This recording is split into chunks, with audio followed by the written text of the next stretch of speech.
Bonsoir, Président. Bonsoir, Carly. Armand Gérard Obou, président de l'ONG Peace in Africa. Bonsoir. Bonsoir, Carly. Et Jean-Yves Doué, chroniqueur dans notre émission. Bonsoir, Jean-Yves. Bonsoir, Carly. Monsieur, j'aimerais qu'on s'attarde un peu durant cette émission sur le poids politique du président Gbagbo depuis son retour dans cette nouvelle reconfiguration que nous avons vue. On a vu qu'il a créé son mouvement, le PPACI, en marge de son parti traditionnel, le FPI. Pascal Logbo, est-ce que vous pensez que Laurent Gbagbo a raté son retour en politique, comme certains commentateurs l'ont dit, en s'entremêlant dans des soucis personnels? Bon, il se passe que les gens voudraient qu'on comprenne par rater son entrée en politique. Laurent Gbagbo a toujours été l'un des grands leaders de la politique ivoirienne depuis les années 90, même avant. Donc, ce qu'il faut comprendre, c'est que Laurent Gbagbo a arrêté en Côte d'Ivoire après des élections et avec une crise post-électorale, conduit à la CPI, acquitté, revenu. Laurent Gbagbo crée un parti politique qu'on appelle le PPACI. Donc, on ne peut pas parler de rater ou bien de réussir son retour en politique. Ce que je voudrais dire aujourd'hui, c'est que le président Laurent Gbagbo a créé un parti auquel j'appartiens et dont je suis le représentant en France. Et je crois que ce parti-là se porte très bien. Donc Gbagbo a réussi, après les 10 ans passés en prison, son retour en politique. Et pour nous démocrates, hommes de gauche, l'unité des mesures d'un homme politique, ce sont les élections. C'est après ça qu'on sait... On en parlera parce que c'est vrai qu'à ce retour, il y a des élections, il y a des municipales et des législatives où le PPACI n'a pas été vraiment au rendez-vous. On n'est pas allé aux législatives en PPACI, on est allé... Ah oui, oui, en alliance avec le PDCI-RDA. Oui, ça c'était au temps des EDS. Mais si, il y a eu des élections législatives. Non, ça c'est municipal. Ah, les municipales, pardon, autant pour moi. Voilà, municipal. Vous savez dans quelles conditions ces élections ont été organisées. Donc, nous avions décrié déjà les dispositions mal taillées, illégales de la CEI. Nous sommes quand même allés à ces élections pour marquer le terrain, oui, marquer le coup. Mais sinon, vous savez que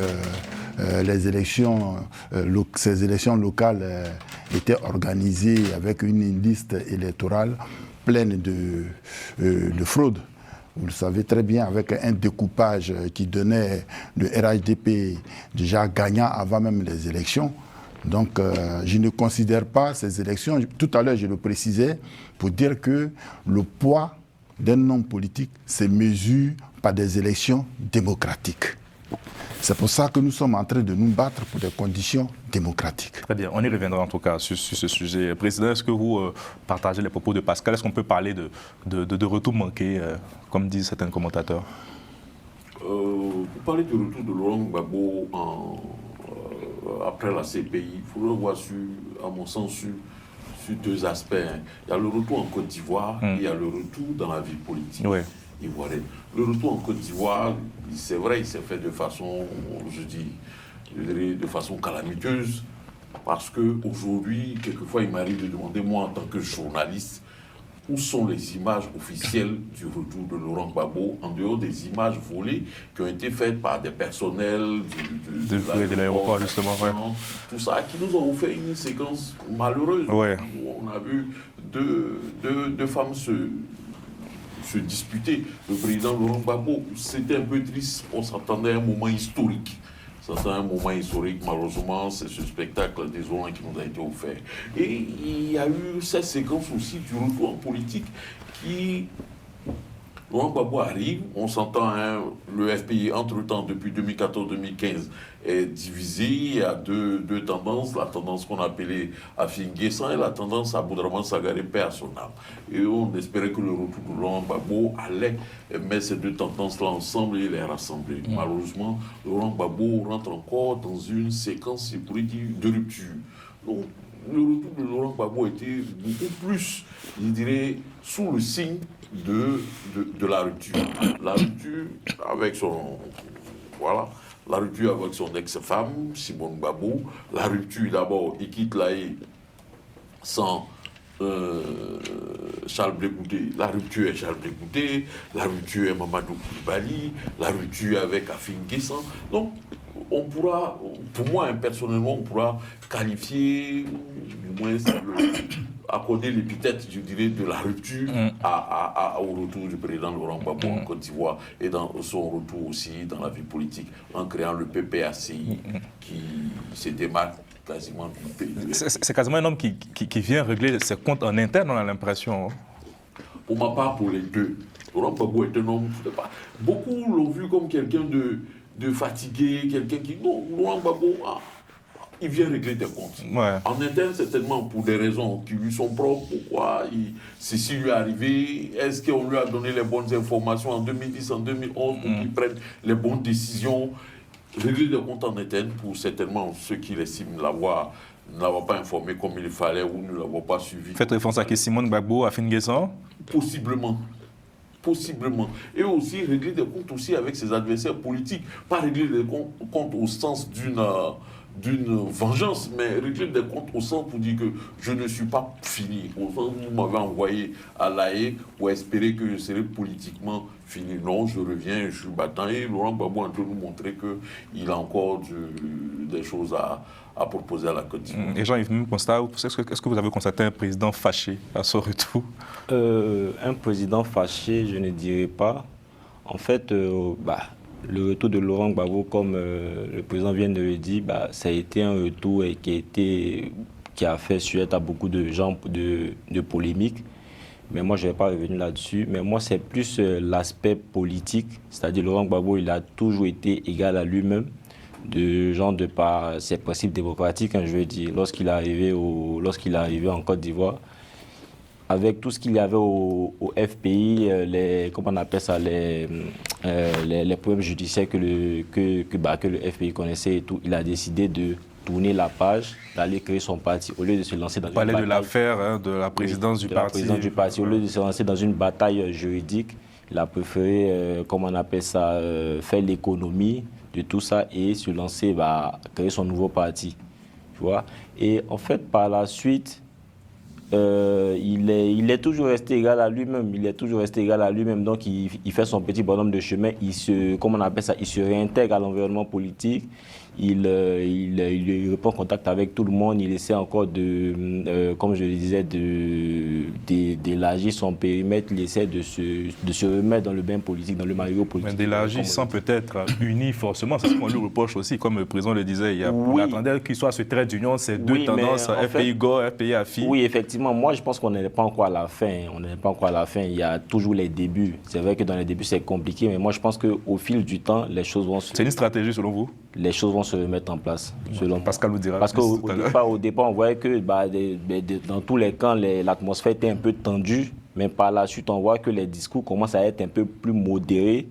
Du côté du COJEP avec Charles Blé Goudé. C'est vrai qu'on n'a pas les propos de Charles Blé Goudé, du président Charles Blé Goudé directement, mais on constate quand même un état-major qui commence à avoir des discours modérés envers... En tout cas, il n'y a pas de rencontre de haut niveau entre le président, le Premier ministre Afi, le président... Mais au deuil du frère... Si, il a envoyé une délégation, je parle des deux personnalités. On a vu Damana Picasse qui était un peu plus virulent avec Charles Blé Goudé, qui se sont rencontrés, qu'il allait présenter ses condoléances et tout. Il a été assisté, le président Charles Blé Goudé. Donc, quelque part... Je pense que l'atmosphère commence à être détendue du côté de la gauche et puis au fur et à mesure, je pense qu'on aura une suite assez reluisante. Moi, j'aurais beau un mot sur le retour du président. Oui, il faut se souvenir que Laurent Gbagbo a fait 10 ans, le président Laurent Gbagbo a fait 10 ans dehors du pays, ce qui l'avait complètement exclu du paysage politique local ivoirien. Et là, depuis son arrivée, on peut mesurer qu'après quelques années, il a repris sa place.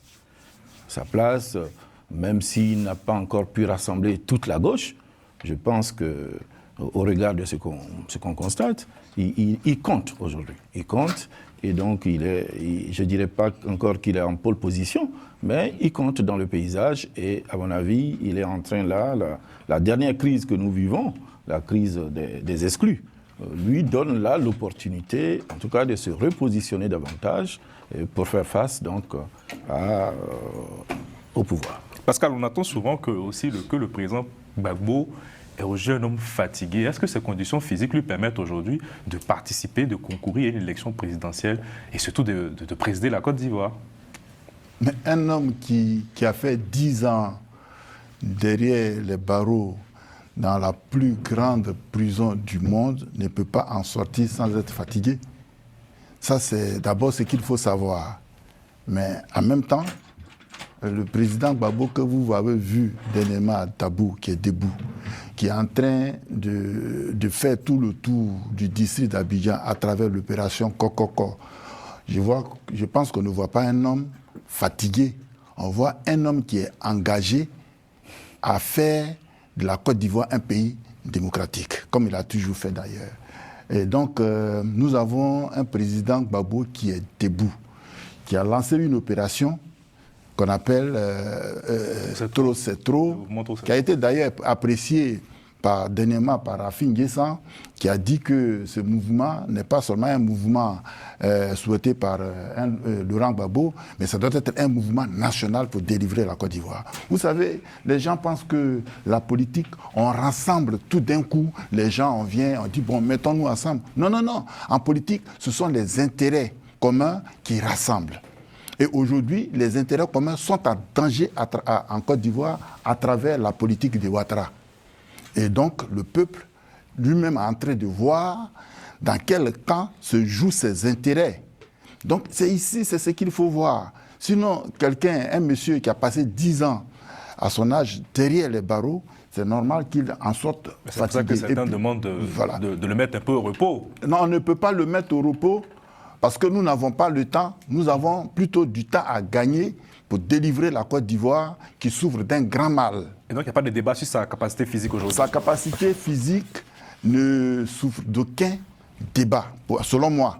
Parce que nous ne pouvons pas mettre au devant de nous quelqu'un qui ne peut pas aller jusqu'au bout du combat que nous avons projeté. Pour parler un peu de la rupture. Oui. En politique, la rupture est normale. Voilà, la rupture est normale parce que lorsqu'on sort de prison, 10 ans après, quand on redescend sur le terrain de la politique, naturellement, il faut penser l'avenir. Moi qui vous parle, on parle de rupture, mais moi qui vous parle, je n'étais pas du FPI. J'étais responsable de mon parti du NPR. Pareil pour Stéphane Kipré qui était à l'UNG. Ça veut dire quoi? Ça veut dire que lorsque le président Gbagbo est sorti de prison, il a lancé un appel. Il a lancé un appel, et je me souviens, c'était au Palais de la Culture, où même Simone Gbagbo était. Il a lancé un appel, et donc ceux qui étaient d'accord avec l'appel qu'il a lancé sont allés vers lui, et un nouvel organe de combat, un nouvel outil de combat a été créé, qui est le PPACI, dans lequel nous travaillons aujourd'hui. Ce que vous dites, c'est intéressant. Donc pour vous, ce sont les autres qui ne veulent pas s'allier au président Gbagbo. Ce n'est pas le président Gbagbo qui exclut. Ben, il n'a exclu personne. D'accord. C'est un appel qui a été lancé. C'est pour ça que je vous donne mon exemple à moi. Ah ouais. C'est un appel qui a été lancé. Et chacun était libre de regarder l'intérêt de l'appel lancé. Et donc nous nous sommes allés avec lui pour créer le PPACI, qui est vraiment aujourd'hui l'un des grands partis politiques en Côte d'Ivoire, qu'on le dise. Bon, on nous parle de quelqu'un qui est fatigué, mais un homme qui est fatigué ne peut pas créer un tel puissant outil politique qui effraie ceux qui ont le pouvoir et ceux qui ont, entre guillemets, le résultat des sondages qui les font président. Nous sommes un grand parti de PPACI, avec les grands hommes, avec un homme qui sait comment on fait de la politique sur le terrain. Bien, merci Pascal. Jean-Paul Leroux. Oui, justement, pour revenir sur les propos de mon frère Pascal Leroux, moi je ne veux pas revenir sur la condition physique du président Laurent Gbagbo, mais revenir sur un de ses propos lui-même. Il a dit, le président, il estime que lorsqu'on constituait la deuxième constitution de la Côte d'Ivoire, la limite d'âge était fixé à 75 ans et il a justifié en disant que pour lui, Laurent Gbagbo, après 75 ans, on n'est plus physiquement, on n'a plus les capacités physiques et mentales pour diriger un pays. Bon, il a dit, ceci est dit, ces facteurs, ça et là, ça existe, on peut retrouver ça partout dans le monde, sur tous les réseaux possibles. Mais pour revenir sur la séquence de rupture, on ne peut pas avoir, dès son retour en Côte d'Ivoire, dès son retour dans la vie politique ivoirienne, être dans des séquences de rupture et quelque temps après, appeler au rassemblement. Je ne peux pas comprendre que Laurent Gbagbo, dès qu'il revient, il est revenu le 17 juin 2021 en Côte d'Ivoire. Le 20 juin, son avocat publie une note dans laquelle il dit que son patron, son client, veut rompre politiquement et maritalement et du point de vue matrimonial avec Simone Gbagbo. Dans un communiqué du divorce, qui veut divorcer, il explique clairement que politiquement, il veut se séparer d'elle et du point de vue affectif, il veut se séparer d'elle. La rupture est là, ce n'est pas pour reconstituer les choses, ou pour redistribuer les cartes. Il veut se séparer de Simone physiquement et à faire des politiques. Et puis deuxièmement, la séquence avec Dégoûté. Pourquoi dans ce pays-là, on est dans cette vaste hypocrisie? Laurent Gbagbo a perdu tant d'années à la prison avec Charles Dégoûté. Il revient, on a vu à la fête de la Renaissance à Beauville, Laurent Gbagbo fait allusion à Blé-Goûté sans même prononcer son nom. Ça offusquait beaucoup d'Ivoiriens. Quand on est arrivé à un tel niveau, ça a été le cas de Daffy Nguessan, quand il fait la proposition de créer le PPAC, il ne dit pas, ça n'a pas encore son nom, il dit laissons l'enveloppe vide. Quand on finit d'avoir, je dirais, une telle irrévérence. C'est quoi, il y a un certain mépris du président Gbagbo envers... N'utilisez pas ce terme, parce que j'ai encore beaucoup de sympathie, d'affection pour ce grand homme. Mais quand on finit d'avoir une telle irrévérence à l'endroit d'un des siens, dit l'enveloppe vide, quand on finit de se séparer de Simone, quand on finit de parler comme ça de Blé-Goûté, quand on traite Mamadou Koulibaly pour dire que Mamadou Koulibaly, sans mon nom, il n'est rien, n'a même pas pu se faire réélire à Koumassi parce qu'il n'avait plus mon nom sur lui. Mais à quel moment on fabrique ou bien on constitue un autre discours pour rassembler ceux-là et pour le dire, pour le prononcer auprès des populations, que les populations acceptent l'idée du rassemblement. C'est ça aussi, je dirais, ce paradoxe sur Laurent Gbagbo. C'est vrai. Laurent Gbagbo revient en force. C'est vrai, ces deux derniers discours montrent Laurent Gbagbo debout au sens politique. Ça, c'est une réalité. Mais aujourd'hui, est-ce qu'on est obligé d'avoir ce Laurent Gbagbo combattant pour le fauteuil présidentiel? Moi, je dis que non. Moi, personnellement, c'est non. Laurent Gbagbo, aujourd'hui, je suis d'accord avec lui, qu'il se batte pour une chose essentielle, que son nom soit lavé. Parce que cet homme qui a tant apporté à la vie publique en Côte d'Ivoire ne peut pas sortir de cette vie publique-là en ayant un nom sali. Et avec l'affaire de la casse de la BCAO, justement. La BCAO est présentée comme un vulgaire voleur.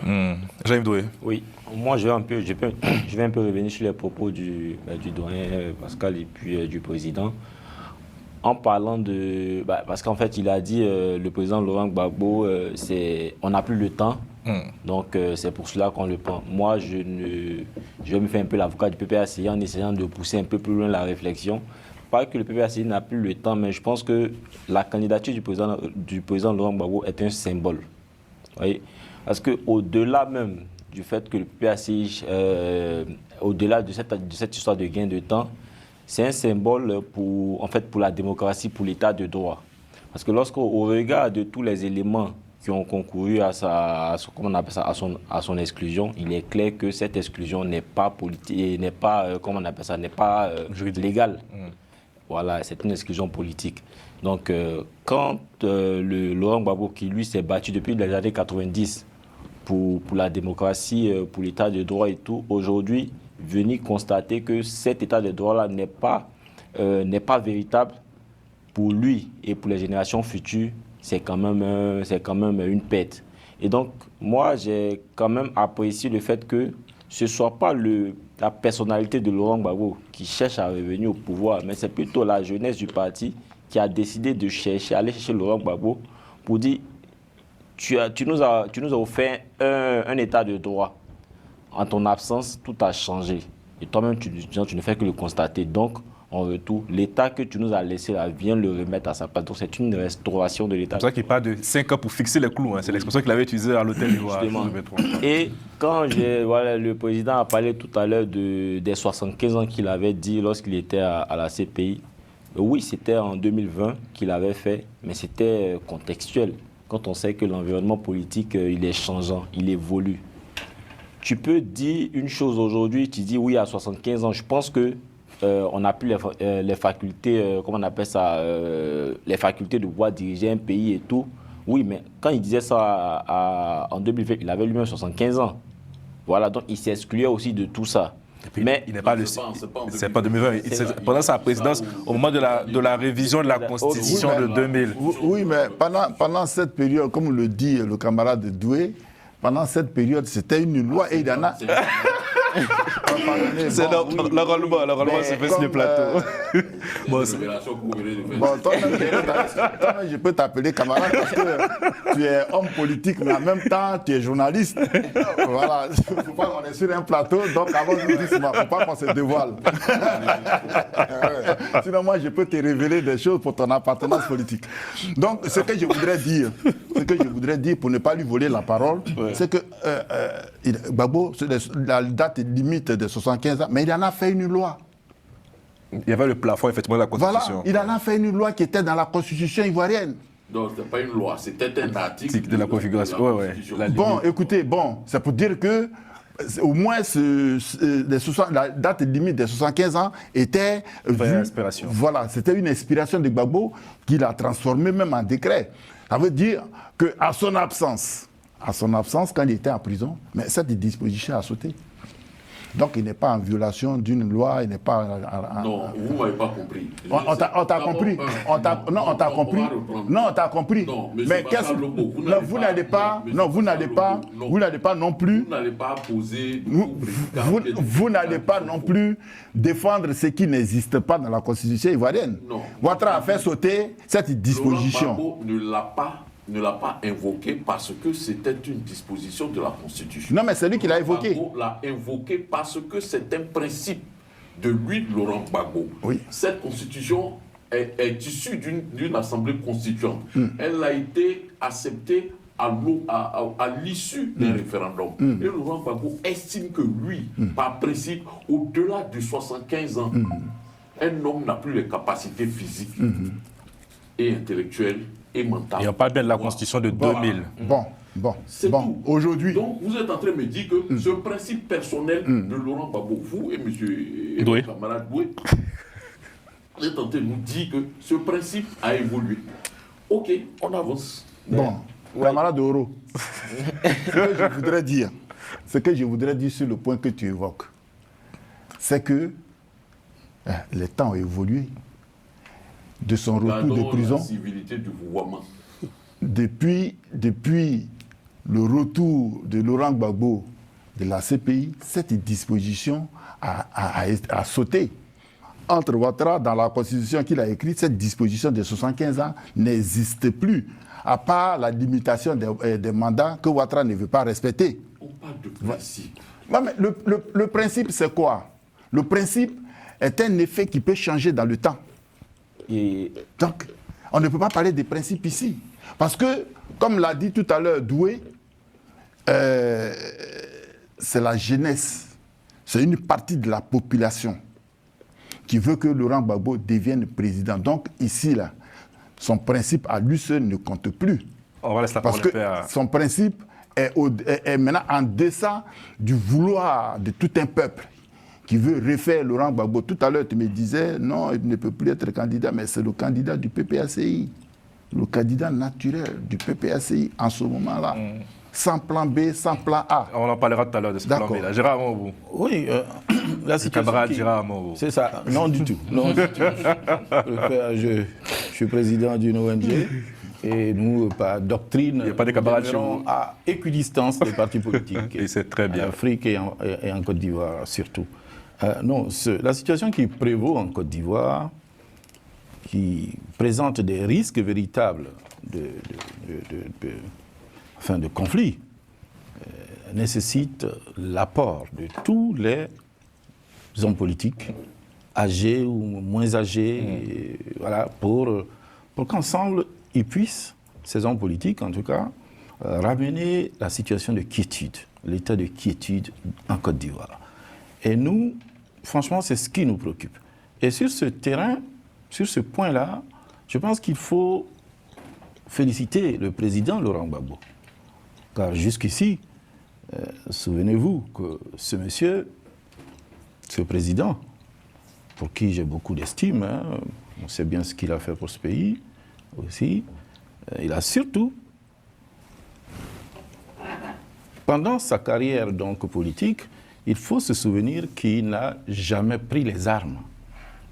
C'est ça qui nous intéresse, nous. Et alors que même Nelson Mandela, pour qui on chante beaucoup aujourd'hui comme un grand leader de paix, bah oui, en 1960, Nelson Mandela, quand l'ANC est arrivé à bout de souffle, c'est-à-dire que lorsque l'armée coloniale blanche sud-africaine a tiré sur 69 personnes à Sharpeville qui ont été assassinées, simplement parce que ces gens marchaient. Mais dès après cet événement, Mandela et ses amis, Oliver Tambo, qui était d'ailleurs président de l'ANC, tous ont décidé d'opter pour la lutte armée. C'est la lutte armée, c'est cette option de la lutte armée qui va conduire Mandela en prison. Les 26 années de prison de Mandela, pour lesquelles il était jugé à Rivonia, ont été dus par le fait que Mandela ait pris les armes. On se souvient que le président George Bush père classait même l'ANC sur la liste des mouvements terroristes dans le monde. Nelson Mandela a donc, parce qu'il était obligé de prendre les armes. Mais ce n'est pas le cas de Laurent Gbagbo, jusque-là. Et pourtant, ce n'est pas les occasions qui ont manqué. Ah bon? Oui, parce que, pourquoi les gens prennent les armes? Mais parce que justement, le pouvoir en face ne pratique pas la démocratie. Mais malgré cela, Laurent Gbagbo, le président Gbagbo, n'a pas suivi ce chemin. Vous faites référence quoi à ces années d'opposition? Si je fais référence à l'envers. Non, je fais la référence. Attendez, il n'y a pas de référence. Il n'y a pas de référence. La rébellion en Côte d'Ivoire est justifiée par le manque de démocratie. Mais ceux qui ont pris les armes en Côte d'Ivoire, vous le savez très bien, justifient leur action par le fait que les différents pouvoirs en place aient voulu exclure leur champion. C'est ça la cause qu'ils ont évoquée officiellement. Les autres ont été des prétextes. Mais ce sont les mêmes causes là que nous vivons en Côte d'Ivoire. Eux aujourd'hui excluent les autres.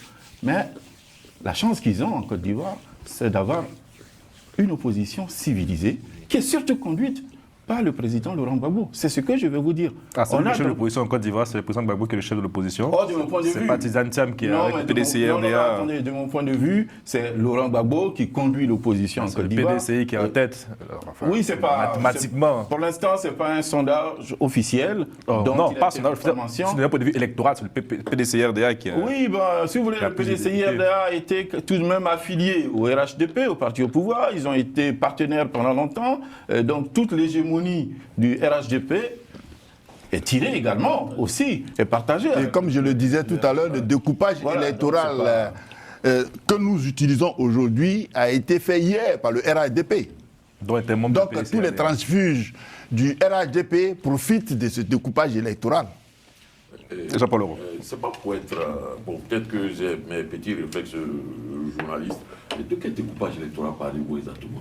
Le président Ouattara a créé combien de communes, a créé combien de localités, à la différence de Laurent Gbagbo, pour que vous présentez le découpage électoral comme déjà avantageux pour le RHDP.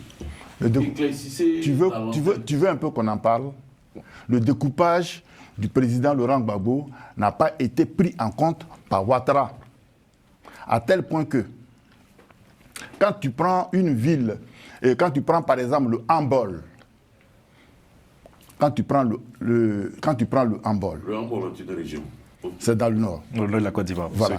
Quand tu prends le nombre de députés, le nombre de maires et le nombre de populations correspondant à ces maires ne correspond pas, par exemple, aux maires et aux députés de la Nawa. Là-bas, on a 800, on a 8 élus. Je n'ai pas tous les chiffres sous les yeux. Tous les chiffres sous les yeux. Mais là-bas, on a près de 8 députés pour la moitié de la population dans la Nawa, qui n'a que 4 députés. Donc, quand tu parles du découpage électoral de Laurent Gbagbo, ben non. Quand Ouattara est venu, les communes rurales qui ont été créées par Ouattara et par Gbagbo n'ont pas été prises en compte. Donc, dans le découpage, déjà, là où on a 100 000 habitants, pour 4 députés dans le nord, on a 2 députés dans le sud, là où on sait que la zone n'est pas favorable au RHDP. C'est une réalité en tant que journaliste que vous pouvez découvrir. Pour l'instant, comme vous n'apportez pas des éléments chiffrés, on ne va pas analyser ou bien faire des observations. Mais c'est une réalité, c'est factuel. C'est factuel, donc vous pouvez chercher en tant que journaliste. Factuel. Vous évoquez un argument, oui. Vous partez sur la base d'un argument et vous n'êtes pas capable d'apporter des éléments qui peuvent donner... Pourtant les éléments... Pour l'instant, c'est de la spéculation. Non, ce n'est pas de la spéculation. Je donne vos commentaires et des spéculations. Je suis en train de donner le nombre de députés dans le handball pour une population et le nombre de députés dans la Nawa pour une population que vous pouvez vérifier. Justement, on peut vous limiter à une région. Et la Nawa, c'est une région. La Nawa, c'est une région. Ok. Pas de la région. Vous avez indiqué le nombre de populations et la superficie de ces 2 régions-là. Je prends Grand Atri. 48 000 habitants, on a un député. 48 000 habitants, on a un député. Et je prends Kani. Pour 15 000 habitants, 4 députés. Mais justement, c'est ce qu'on vous demande sur le reste des... Mais oui, mais c'est ce que je suis en train de dire. Je dis, vous êtes un journaliste, vous êtes un journaliste chroniqueur, vous êtes ivoirien. Je dis, ce dont je parle est factuel. Bon. Voilà. Nous allons continuer sur la question de l'action du président Laurent Gbagbo aujourd'hui en Côte d'Ivoire. Et sur la question du plan B, mais on va avancer. Pourquoi on ne se permet pas de parler de plan B aujourd'hui au PPACI? Si les choses continuent d'évoluer comme ça et que le président n'est pas candidat, pourquoi on n'envisage pas un plan B? Dom Sawa Domelo, qui a fait une sortie tout récemment se présentant dans nos confrères de NCI. Bon, on ne peut pas parler d'un plan B dans un parti où il y a une convention, où un candidat a déjà été désigné. Je ne sais pas pourquoi vous voudriez qu'on parle de plan B. Au sein de notre parti, nous avons un combat à mener à gagner. Réparer l'injustice qui frappe le président Laurent Gbagbo. Voilà notre combat. Donc on ne peut pas parler... Moi j'ai une question parlant en profondeur. Au-delà même de cette situation politique, s'il y a une catastrophe naturelle que je ne souhaite pas, c'est logique de penser à des plans B. Bien sûr, vous savez, quand il y a du vivant, on ne parle pas d'héritier. C'est quand la situation va se préparer, va se présenter une situation telle que vous le dites, va se présenter, vous allez savoir que le PPACI est un grand parti réfléchi et qui a déjà tous les plans. Mais à ce moment, à cet instant T, mais nous n'avons pas de plan B. Nous avons Laurent Gbagbo. Est-ce qu'Awadou Melo est un camarade ou quelqu'un qui dérange au sein de l'appareil PPACI aujourd'hui? Non, mais Domelo est membre de la direction du parti. D'accord, il a participé à la convention du 7 mai dont je suis en train de parler, qui a désigné le président Laurent Gbagbo comme candidat de notre parti. Et lui-même, si vous l'invitez sur ce plateau, il ne vous parlera pas de plan B. On se voit très bientôt. Voilà, il ne vous parlera jamais de plan B parce qu'il sait qu'il faut respecter les conditions de la convention qui a eu lieu le 7 mai. Donc, quand les gens veulent forcément nous ramener à un plan B, je ne sais pas pourquoi. Nous, on a un candidat qui s'appelle Laurent Gbagbo. Maintenant, s'il y a une calamité qui se présente, c'est là que vous allez savoir que le PPACI est un parti organisé. Allez, ok, vous avez doué. Donc, pour emboîter le pas aux camarades? Non, pas aux camarades. Au doyen Pascal. En fait, comme on le dit souvent, cautionner l'injustice, c'est trahir l'état de droit. Il y a une injustice qui a été faite et une injustice qui est créée. Mais cela n'empêche pas de penser à des plans B. Il ne faut pas qu'on contourne l'obstacle. Contourner l'obstacle, c'est cautionner toute cette pratique-là. Et c'est si le président Ouattara continue dans ce sens, il l'a fait en 2020 et il peut le faire en 2025. Qu'est-ce qu'on fait? Il peut faire quoi en 2025? Il peut aller aux élections avec son KB qu'il aura choisi, comme les Oreilles le disent. Il ne pourra pas parce que... il l'a fait en 2020, on l'a dit, il ne pourra pas, il l'a fait. Aujourd'hui, on a tous les éléments. Aujourd'hui, tout le monde... En fait, les faits sont là. C'est factuel. tout est là, on voit que cette exclusion n'est pas légale. À la limite, elle est illégale. Mais pardon, c'était pareil en 2020. Non, pour des questions de réel politique, les gens vous demandent d'être un peu réaliste. Est-ce qu'il n'y a pas une forme de déni en ne pensant pas à des alternatives? En fait, ce n'est pas une forme de déni, mais je pense que c'est plus un combat. C'est un combat à mener. Parce qu'en fait, il ne faudrait pas qu'on soit dans cette... Il ne faudrait pas qu'on normalise ce qui n'est pas normal. Il ne faudrait pas qu'on normalise... Mais quoi on a affaire à quelqu'un qui passe en force, pour faire simple? Qu'est-ce qu'on fait? 2020 n'est pas forcément... ce ne sera pas 2025, parce que le président Laurent Gbagbo est là. Il est sur le terrain. Voilà. Le chef de l'opposition est sur le terrain. Donc ce que Ouattara a fait en 2020, lui-même, dans son fond, il sait qu'il ne peut pas le faire et il ne peut pas le réussir en 2025. C'est sur ça que nous sommes. Notre candidat, je suis déjà... Merci d'organiser ce plateau de sorte que ce ne soit pas une tribune pour Pascal Lobo. Maintenant, c'est moi qui suis au cœur du débat. Donc je ne peux pas non plus laisser dire ce qui n'est pas, parce qu'il s'agit de... Ça se représente. Et je suis venu pour être l'avocat de ce que Laurent Gbagbo est. Alors, si on dit Laurent Gbagbo ne peut pas être candidat parce qu'il est frappé par une condamnation quand même en droit doit avoir une base juridique. Voilà, ça n'a pas de base juridique. Donc, je ne sais pas pourquoi les journalistes, au lieu de nous aider à dénoncer ce que Ouattara a fait dans notre pays, parlent d'une condamnation qui n'existe même pas. On utilise les infos qu'on a, Pascal. Voilà. Non, mais ce sont des informations, mais qui n'ont aucune base juridique. Dernièrement, on dit Laurent Gbagbo aurait cassé la BCEAO, mais la BCEAO elle-même ne s'est jamais plainte. C'est hier que j'écoutais l'avocat, un avocat ivoirien, qui disait qu'il participait à ce procès-là, à ce procès qui s'est fait de façon injuste, c'est-à-dire à l'absence du président Laurent Gbagbo. Qui était à la CPI. Qui était à la CPI et qui a été jugé par contumace alors qu'il savait qu'il n'était pas à Cocody. Vous savez, et cet avocat-là va plus loin. Il dit, pendant le procès, comment on appelle, la BCEAO a été invitée à ce procès et a même dit que nous n'avons rien perdu, nous n'avons connu aucune casse. Donc nous ne sommes pas concernés par ce procès.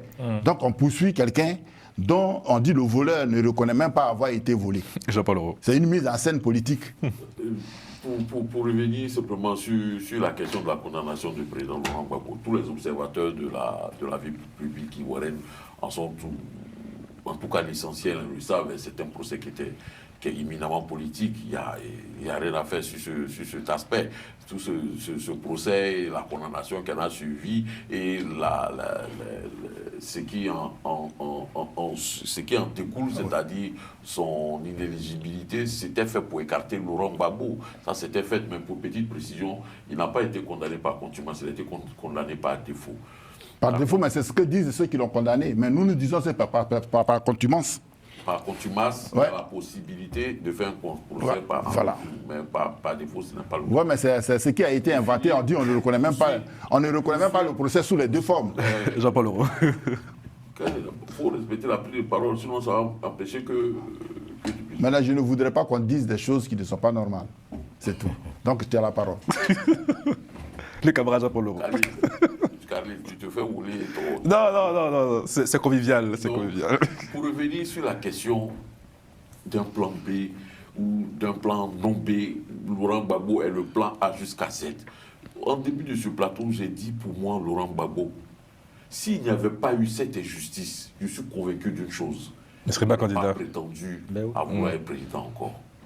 Cette volonté d'être candidat est une démarche progressive pour aller vers qu'on lave son nom. Parce que ce n'est pas lui, Laurent Gbagbo, qui est un casseur de banque ou un braqueur ou un voleur. Ça, là, il ne peut pas que ça reste dans la postérité, que ce nom, Laurent Gbagbo, voleur, là, reste sur le nom de ses enfants, de ses petits-enfants. Ça, pour cela, pour l'humaniste, pour celui qui a éveillé, nous, les enfants, les lycéens des années 90, cet homme qui a éveillé nos consciences à la chose politique, on ne peut pas l'admettre. Ça, c'est un fait.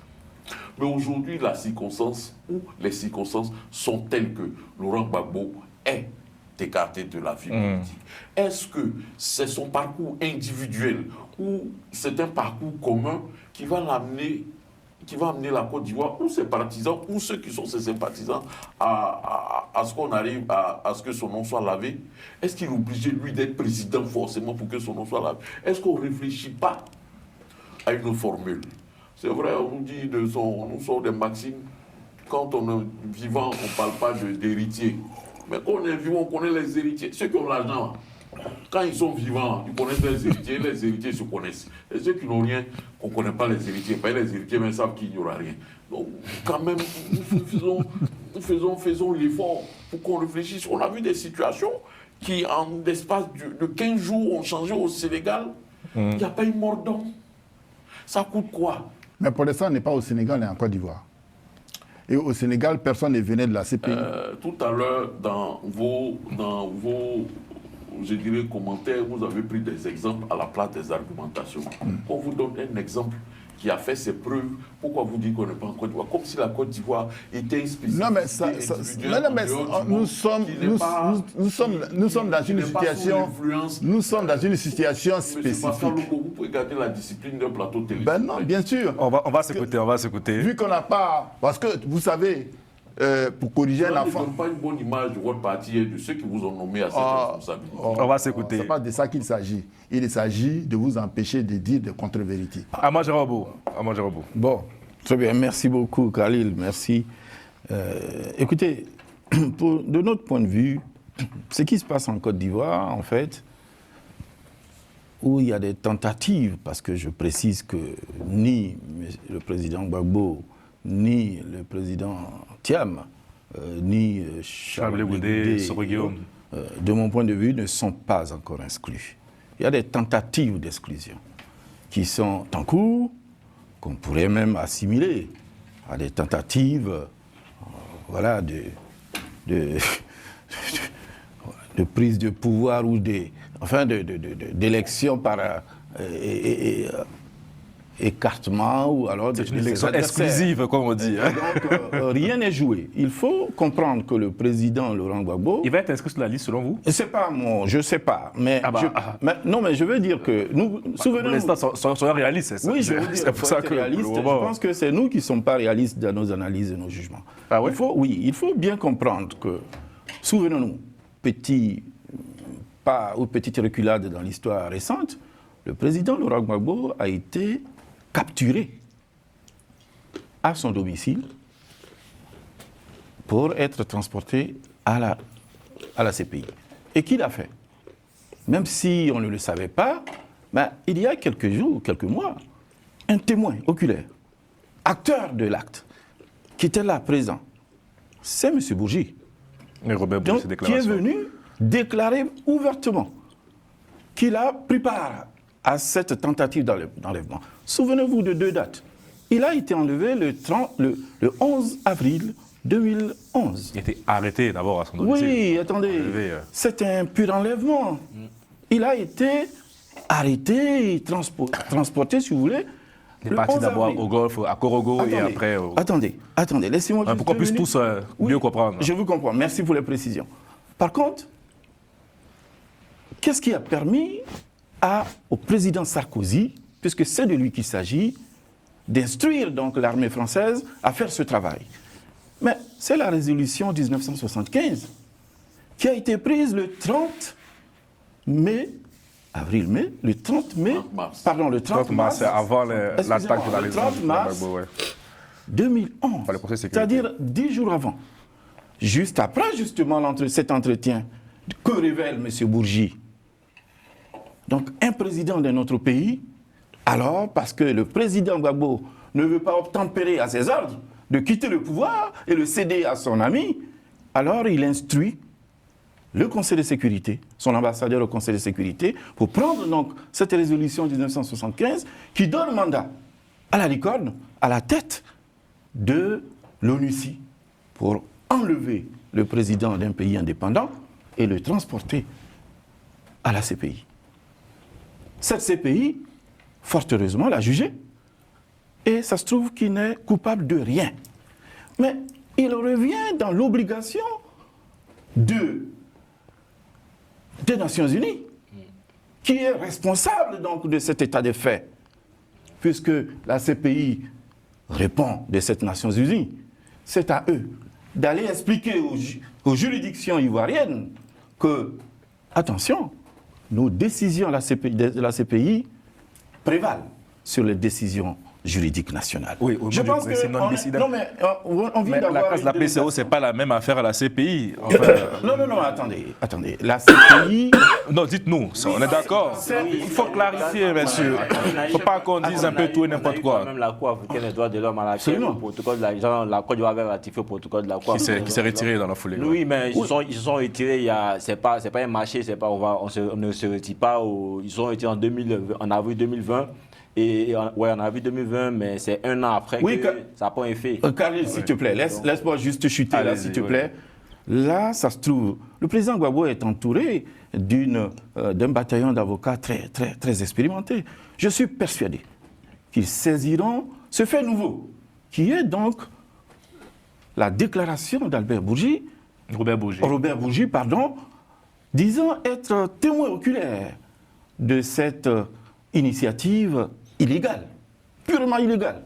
Et donc, à mon avis, il faut que les avocats du président Gbagbo tentent un procès contre M. Sarkozy.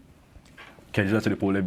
Il cherche donc à se réinscrire et il a tous les éléments juridiques pour y parvenir.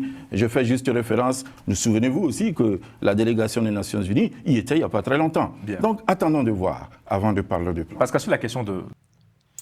Salut. Voilà comment ça se fait, c'est comme ça sort. En fait, il y a eu ce débat-là, mais la question est de savoir est-ce que Laurent Gbagbo peut-il remporter les présidentielles? C'est une question un peu rhétorique, moi je peux appeler rhétorique, ça se dit. Pardon, rhétorique. Parce que rhétorique, c'est en italien. Je disais comme ça que c'est pas une question à poser. Vous voyez, même ces prises de parole, ça se sent que le peuple même le veut à la tête. Parce que c'est quelqu'un de sensible, c'est quelqu'un qui pense d'abord à son peuple avant lui-même. Il met au devant de toutes choses le peuple avant lui-même, sa propre personne. Voilà pourquoi il n'a pas de compte bancaire en Europe, par-ci par-là, parce que c'est pas la richesse qui l'intéresse, c'est le bien-être d'un peuple. C'est ce qui l'intéresse, le bien-être de son peuple, disons. Et le président Gbagbo a toujours œuvré pour que la démocratie règne en Côte d'Ivoire, pour que tout parti politique puisse se présenter. Aujourd'hui, dans son cas, il n'est pas éligible. Et avec ça, le pouvoir en place aujourd'hui se plaît de pouvoir éliminer tous les candidats potentiels à la présidentielle. Et aujourd'hui, le PPACI, disons, M. Gbagbo, est prêt. Disons-nous ça en face. Il est prêt à affronter n'importe quel parti politique, quel que soit le pouvoir ou qui que ce soit. Il est prêt à affronter parce qu'il connaît lui-même ses capacités, sa capacité de mobiliser, sa capacité sur le terrain. Ce qui fait que, en ce qui concerne les présidentielles, il n'a pas peur. Et même au fond de ça, c'est pas la présidentielle qui l'intéresse. Ce qui l'intéresse plus en lui, ce que moi je vois, c'est ma propre opinion, c'est que c'est quelqu'un qui veut vraiment instaurer dans toute l'Afrique la démocratie, mais la bonne démocratie. C'est pas la démocratie boitante, c'est pas des tricheurs, des sous-préfets à la tête des pays qui se font démocrates. C'est pas ça. Lui, il fait une vraie démocratie. C'est-à-dire un peuple souverain. Voilà. Un peuple souverain qui arrive à prendre ses décisions sans toutefois l'intervention de l'extérieur. Voilà. C'est ce que le monsieur veut. Mais aujourd'hui, ce qui l'intéresse plus, c'est de réussir à implanter Ça, je veux dire, la démocratie dans le cœur des Africains, je veux dire. Et lui, aujourd'hui, il a dit, c'est pas venir s'éterniser au pouvoir, c'est pas ça qui l'intéresse. Il veut pas venir s'éterniser là. Mais comme il a dit dans un discours, je vais venir fixer les coups. Je vais venir vraiment serrer les boulons afin que cette démocratie puisse s'implanter en Afrique, surtout en Côte d'Ivoire. Et c'est ce qui l'amène à pouvoir se présenter à la présidentielle. Mais ça, c'est normal. Il a passé 10 ans à la tête de ce pays, mais sans avoir les mains libres de pouvoir développer, déployer tout son programme présidentiel. À chaque fois, il y avait des bâtons dans les roues. À chaque fois, mais dans son gouvernement, il y avait 80% des rebelles dans son gouvernement. Lui, il n'avait presque pratiquement rien. Donc, comment il pouvait développer son programme présidentiel, son programme électoral, son programme qu'il avait mis en place? C'était pas possible. C'était pas possible. Donc, s'il y a une question à poser, moi je dis oui, le monsieur, oui, il va remporter les présidentielles 2025. Sa vraie lutte, actuellement une lutte essentielle, c'est de réussir à pouvoir faire une RLE sur cette liste-là et changer complètement la CEI. La CEI, afin de pouvoir faire une élection transparente, faire une élection équitable, inclusive. Et c'est ce qu'il cherche. Voilà pourquoi il a lancé cette, comment je peux appeler ça, cette mobilisation de faire, premièrement, et actuellement, nous sommes sur la trop c'est trop. C'est-à-dire qu'avec trop c'est trop, c'est essayer de faire comprendre la population que on a des droits. Nous pouvons revendiquer nos droits. Et c'est ce qu'il a dit. Toute personne qui a des revendications à faire, qui viennent dans ce mouvement-là. C'est un mouvement ouvert à tout le monde, quel que soit, tu es musulman, chrétien, tu es du côté gauche, côté droit, tu es du côté du haut ou bien du côté du bas.